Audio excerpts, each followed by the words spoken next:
Hi, I'm Matt Woolias, and in 2009 I was diagnosed with Ewing sarcoma.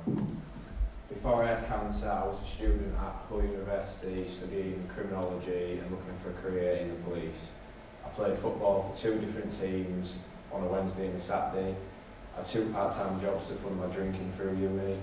I really didn't have much of a care in the world and just thought about the week ahead. This all changed in March 2009. I was playing football at university and I got studded on my right ankle. I ignored it for a couple of weeks, but the pain got worse, so I went to Hull Royal for an X-ray. It was initially misdiagnosed as a sprained ankle, but then 2 weeks later, the doctor's supervisor rang up and said, "We're sorry, but he's missed a lump on your X-ray, you need to go in for an MRI scan next week."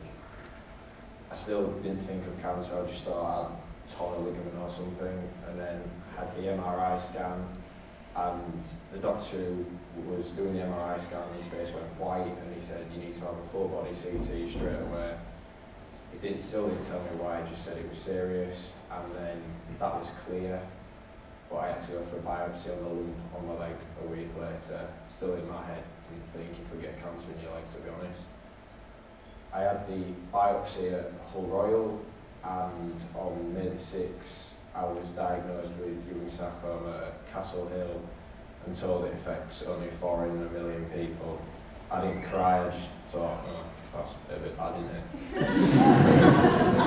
And then I was initially referred to Birmingham Hospital, but then Rob Grimer rang me and said, "Ian Lewis is the top dog of Ewing sarcoma, so send me to see him." So I met Ian, I think a week later, and he told me the plan was to have 6 cycles of chemo, surgery, and then that was going to be followed by another 8 cycles.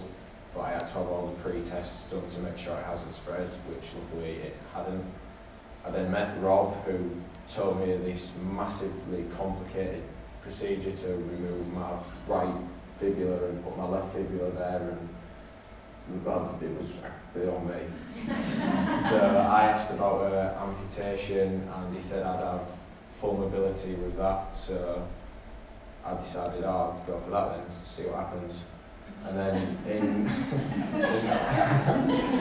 in October 2009, I had the amputation, and this was followed by 8 more cycles of chemo, and I finished treatment in May. When I was on treatment, I had to take a year out of university, and I needed a focus because I didn't want to just sit and feel sorry for myself. So I decided I wanted to raise funds for bone cancer research and Teenage Cancer Trust. I've done charity balls, charity gigs, charity golf.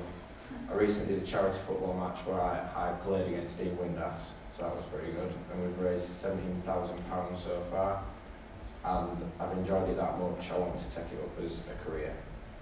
When I had my actual amputation, like I said, it was October the 19th, it was done in Birmingham.